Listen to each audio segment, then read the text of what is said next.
We want to share with you a trip that we made in 2016.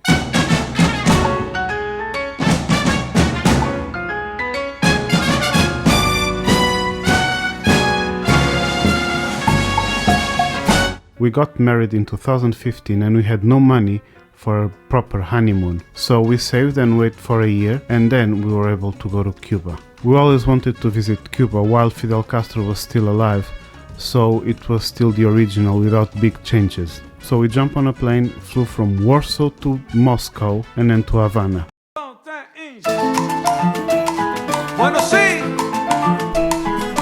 Havana was the first and the last place we've been in Cuba. This is the capital and the biggest city in Cuba with 2.4 million of inhabitants. A city that is rich on the colonial architecture, but at the same time you can still find abandoned buildings in the heart of the city. This was the place where we met also Rat, a nice girl that lives in USA, and she spent some time with us and showed us some things around the city. We also had the opportunity to visit El Callejón de Hamal, and it's like a small street with artist stuff.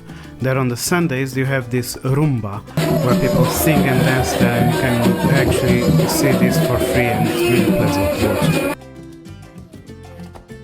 If you ever visit Havana, our suggestion is for you to just let yourself go and get lost on the small streets, go everywhere through the city. Don't forget to check the Revolution Museum. It's interesting to see how the story is told by the Cubans about the revolution. Also, if you want to have a nice top view for Havana, you should try to go up Bacardi building. You will pass the Capitol in the city center. You will see all of that as the beautiful cars and everything that you are expecting. Sometimes it might be a bit overwhelming city and with a lot of traffic and with a lot of things happening at the same time, but also you can find some peaceful places and gardens inside where you just see Cubans and tourists relaxing and enjoying their time there.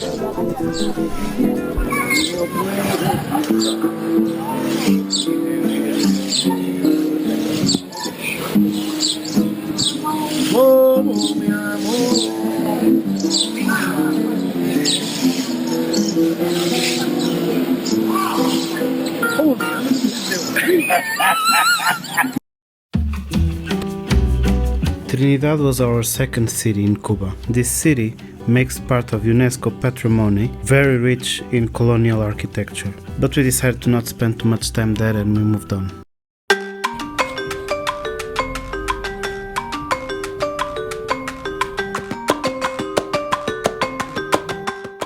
Playa Larga is located in the Bay of Pigs, and it has its name Bay of Pigs after the failed operation of USA trying to invade Cuba. Here we started to feel the generosity of the Cuban people that wanted to share stories with us and meals and nice moments, and it was actually a nice pleasant where we could, after a small conversation on the beach with an old man, invited us to go to his house to have some fresh coconuts cutting down from the tree.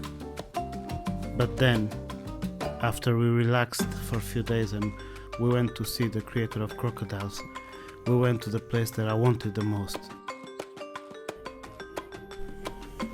But before we move on, let's just take a second to appreciate how much technology this Cuban has in his car that works. Well, it's the only thing that works in this car.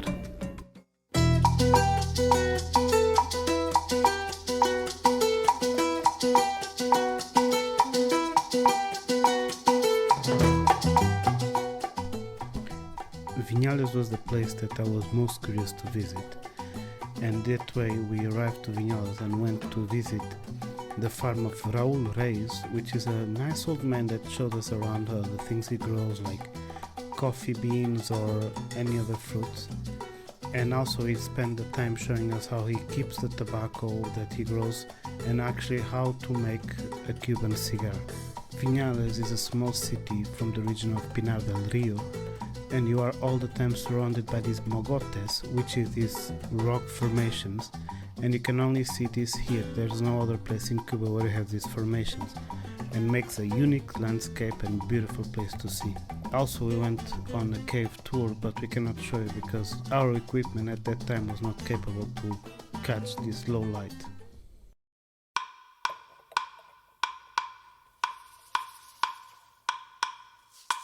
Las Terrazas was the last place that we visited before we went back to Havana and then back home.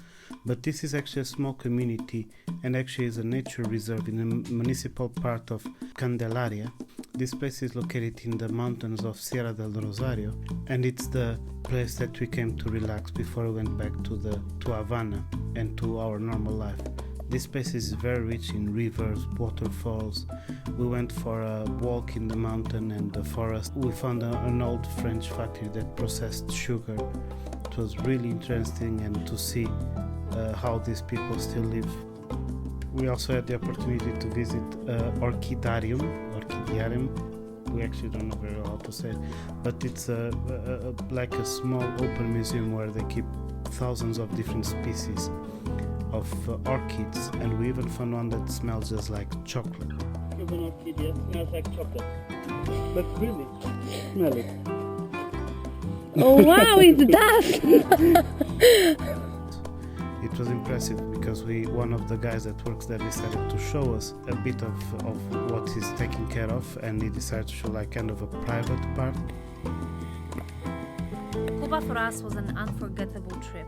Traveling there throws you to a completely different world. Good food, beautiful people, and we can't wait to go back.